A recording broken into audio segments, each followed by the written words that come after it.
कहवा से आवे पाँचे पंडित कहाँ वशिष्ठ मुनि कहाँ वशिष्ठ मुनि हो।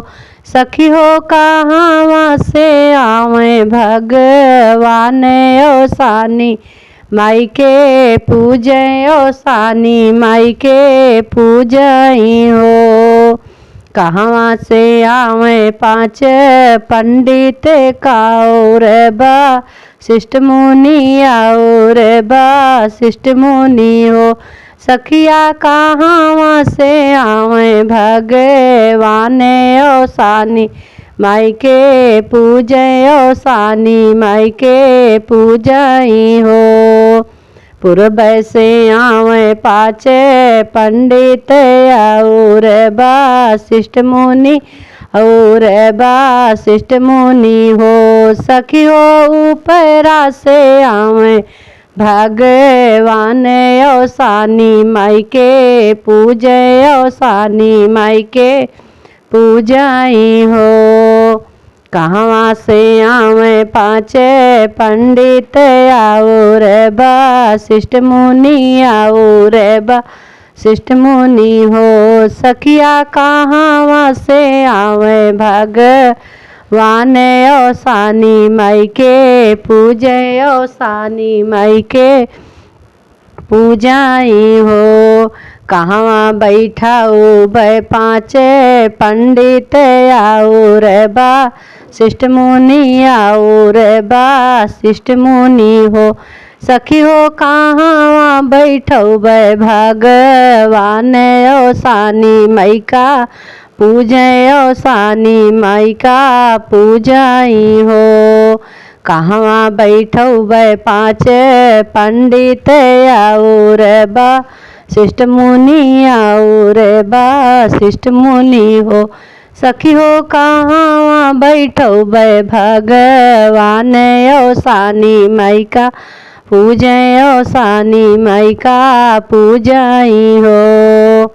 दुआरा बैठऊ पाँच पंडित आंगने वशिष्ठ मुनि आंगने वशिष्ठ मुनि हो। सखी हो बेदिया बैठऊ भगवान ओ सानी माई का पूजे ओ सानी माई का पूजई हो। दुआरा बैठऊ पाँच पंडित और वशिष्ठ मुनि और वशिष्ठ मुनि हो। सखी हो बेदिया बैठऊ भगवान ओ सानी माई का पूजे ओ सानी माई का पूजई हो।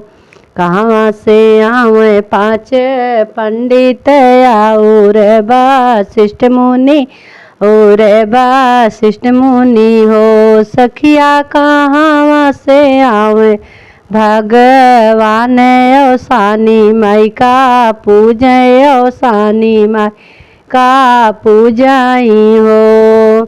काऊ जे खई है पाँच पंडित और वशिष्ठ मुनि और वशिष्ठ मुनि हो।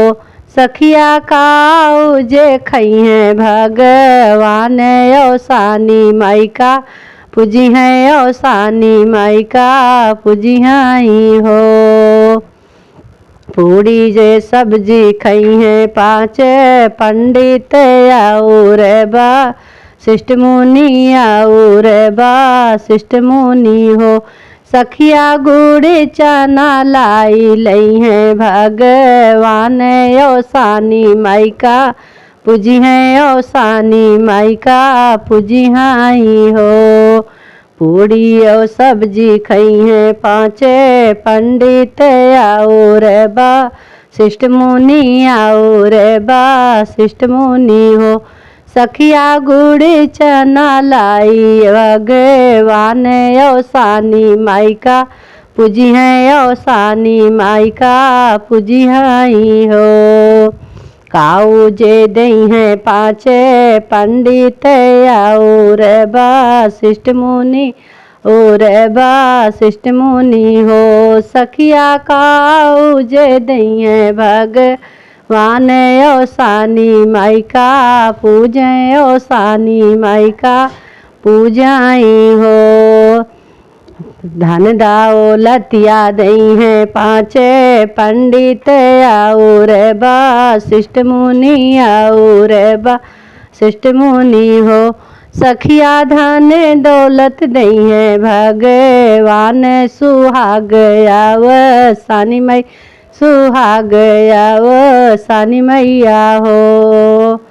काऊ जे दई हैं पाँचे पंडित आओ रे बा शिष्ट मुनि आओ रे बा शिष्ट मुनि हो। सखियो काऊ जे दई हैं भगवान ओ सानी माई के पूजबै ओ सानी माई के पूजबै हो। धन दाओ लतिया दई हैं पाँचे पंडित दूध पूत ब्राह्मण दूध पूत ब्राह्मण हो। सखिया धन और दौलत भगवान जन्म जुग सानी माई जन्म जुग ओ सानी माई हो।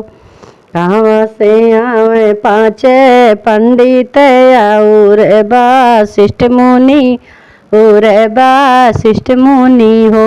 सखी हो काऊ जे दई हैं भगवान तो सानी माई के पूजबै ओ सानी माई के पूजबै हो।